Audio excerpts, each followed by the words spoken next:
Le 4 juin 1989, la République populaire de Chine réprimait dans le sang une manifestation d'étudiants au cœur de la capitale, Pékin.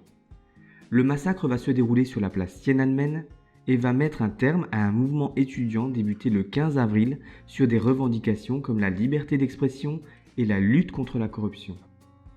À l'origine de ce mouvement, la politique de modernisation économique lancée par le chef du Parti communiste chinois, Deng Xiaoping. Cette politique lancée en 1978 vise à réformer 4 secteurs: l'agriculture, l'industrie, la technologie et la défense. Mais en 1989, les intellectuels, étudiants et professeurs demandent une 5e modernisation, c'est la démocratie.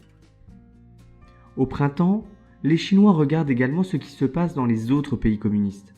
Le mur de Berlin est toujours debout, mais en URSS, la politique change et la liberté d'expression comme celle de la presse sont désormais admises. C'est la politique de la glasnost. Après les premiers rassemblements place Tiananmen mi-avril, le nombre de manifestants gonfle pour atteindre 1 million de personnes à 5 reprises au cours du mois de mai. Le 20 mai, le gouvernement décrète la loi martiale. Il interdit les rassemblements sur la place, mais c'est désormais la population de Pékin qui fait face aux militaires. Objectif, empêcher l'armée de rejoindre le centre de Pékin et la place.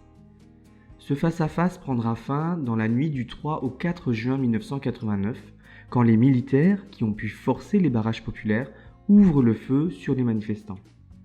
La répression va durer 4 jours à Pékin, mais aussi à Shanghai, à Chengdu et de nombreuses autres villes du pays qui ont suivi le mouvement.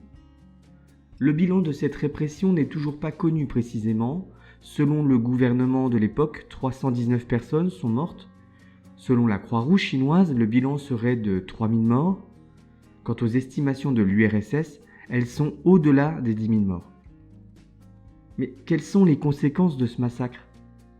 En Europe, la chute du mur de Berlin 5 mois plus tard se fera sans victimes. La crainte d'un massacre comme à Tiananmen sera l'un des éléments qui poussera les militaires à garder l'arme au pied. En Chine, l'espoir d'une démocratisation disparaît.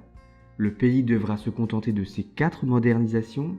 Le développement économique a jusqu'ici permis au Parti communiste chinois de limiter les revendications politiques, mais la croissance économique chinoise ralentit et le désir politique pourrait bien faire le chemin inverse.